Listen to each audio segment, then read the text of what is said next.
পরীক্ষায় খুব ছোট্ট কিছু ম্যাথ থাকে কিন্তু খুব কনফিউজিং। যেমন √25 এর মান কত, এমন আসতে পারে। √25 এর মান কত, খুব সহজ একটা ম্যাথটা ঘুরিয়ে অন্যভাবে আসতে পারে। যেমন x² = 25 এমন আসতে পারে, অথবা এমন আসতে পারে যে x = √25। এখানে x এর মান কত, এমন আসতে পারে প্রশ্ন। অথবা বলতে পারে যে x এর মূল কয়টি, এমন আসতে পারে যে x এর মান কত, অথবা x এর মূল কয়টি। তাহলে প্রথমে আমরা 1 নম্বর প্রশ্নে চলে যাই যে √25 এর মান কত।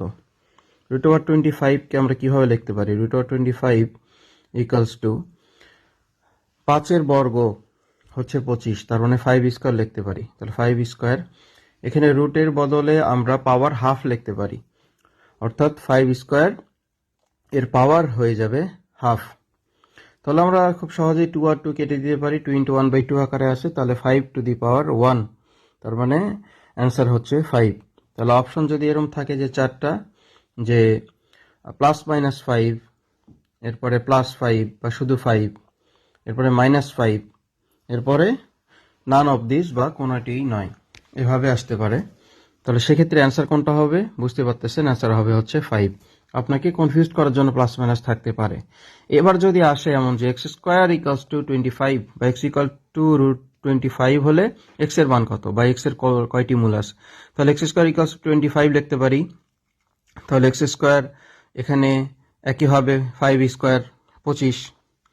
তাহলে এটা যদি আমরা এ পাশে পার করে আনি, তাহলে x² - 5² = 0। এখানে কি আকার আছে দেখেন, একটা সূত্র পড়ে গেছে যে a + b × a - b, সেই সূত্র a² - b² এর একদম সহজ সূত্র, ক্লাস 6 আমরা পড়েছিলাম, a + b × a - b। তাহলে x² - 5² কে আমরা লিখতে পারি x + 5 × x - 5 = 0। এখন একটা ইকুয়েশনে হচ্ছে আমরা দুটা ভ্যালু পাবো, এখানে x + 5 = 0, আর একটা হচ্ছে x - 5 = 0।